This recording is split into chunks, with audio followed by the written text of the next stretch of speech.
Ezekiel chapter 17. Two eagles and a vine.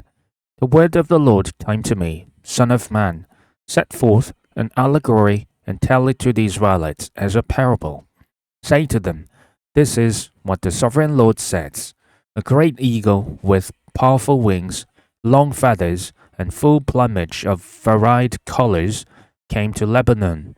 Taking hold of the top of a cedar, he broke off its topmost shoot and carried it away to a land of merchants, where he planted it in a city of traders.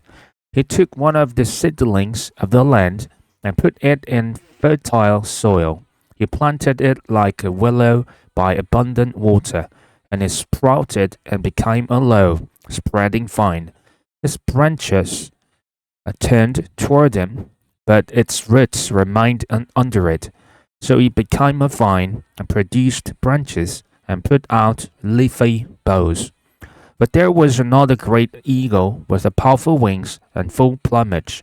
The vine now sent out its roots toward him from the plot where it was planted, and stretched out its branches to him for water. It had been planted in good soil by abundant water, so that it would produce branches, bear fruit, and become a splendid vine. Say to them, this is what the sovereign Lord says.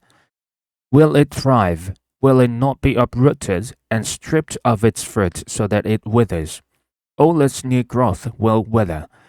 It will not take a strong arm or many people to put it up by the roots. It has been planted, but will it thrive?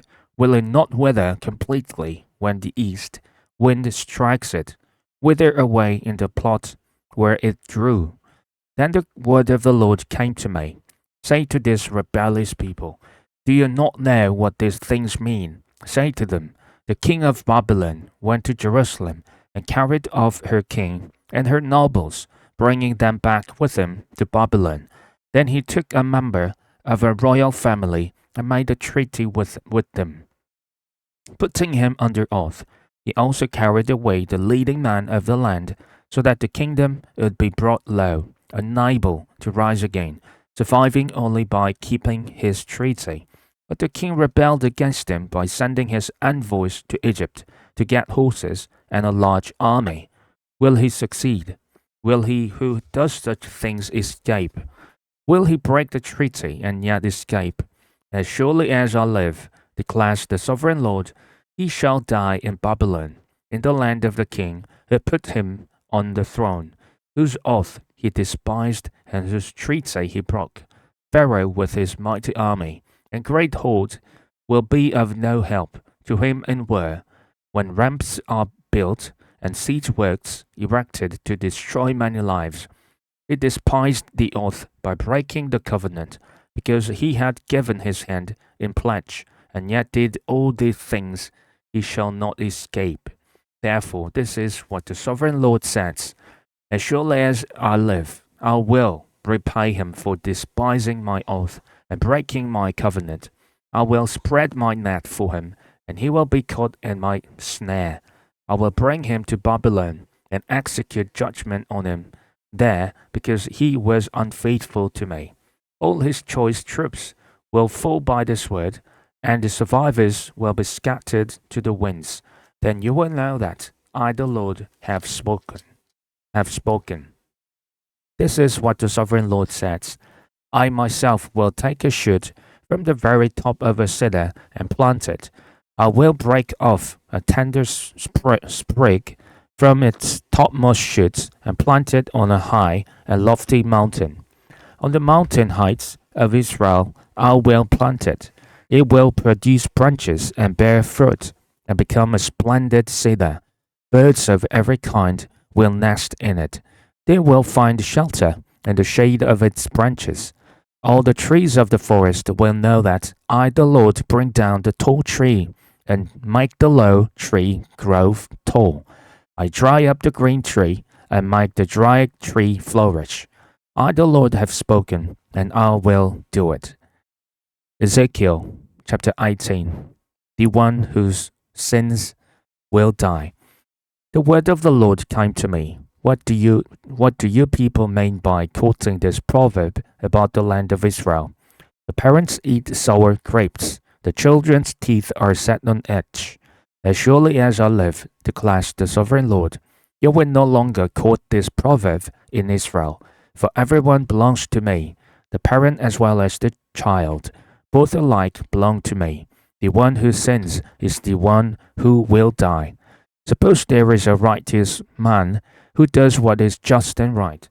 He does not eat at the mountain shrines or look to the idols of Israel. He does not defile his neighbor's wife or have sexual relations with a woman during her period. He does not oppress anyone, but returns what he took in pledge for a loan. He does not commit robbery, but gives his food to the hungry and provides clothing for the naked. He does not lend to them at interest or take a profit from them. He withholds his hand from doing wrong and judges fairly between two parties.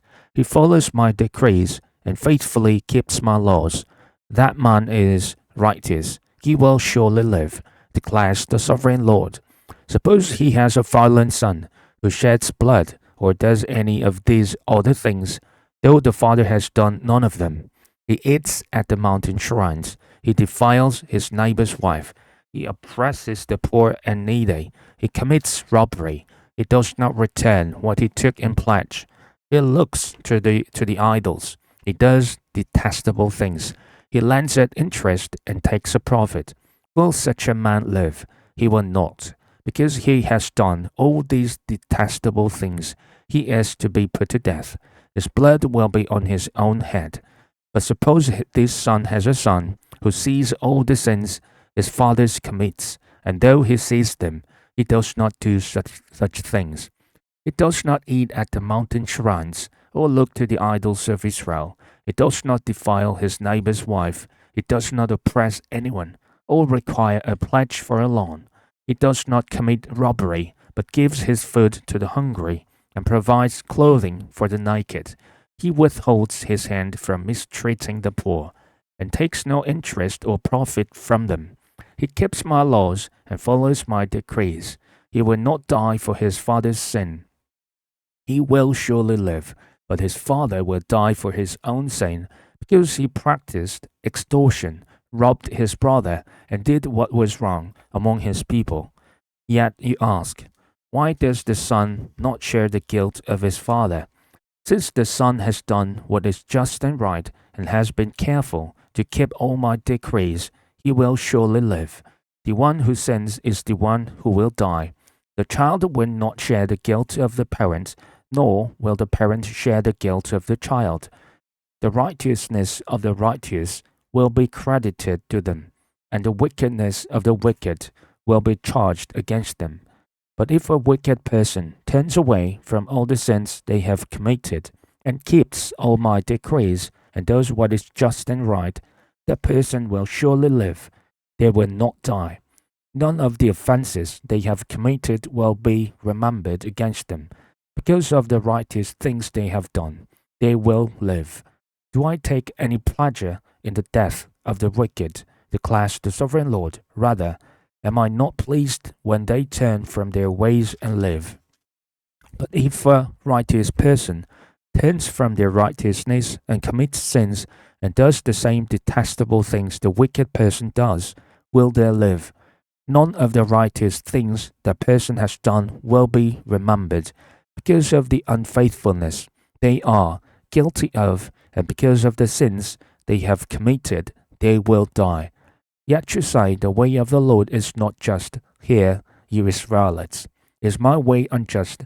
Is it not your ways that are unjust? If a righteous person turns from their righteousness and commits sin, they will die for it. Because of the sin they have committed, they will die. But if a wicked person turns away from the wickedness they have committed and does what is just and right, they will save their life. Because they consider all the offenses they have committed and turn away from them, that person is surely live. They will not die. Yet the Israelites say, the way of the Lord is not just. Are my ways unjust, people of Israel? Is it not your ways that are unjust. Therefore, you Israelites, I will judge each of you according to your own ways, declares the sovereign Lord. Repent, turn away from all your offenses, then sin will not be your downfall. Rid yourselves of all the offenses you have committed, and get a new heart and a new spirit. Why will you die, people of Israel? For I take no pleasure in the death of anyone, declares the sovereign Lord. Repent and live.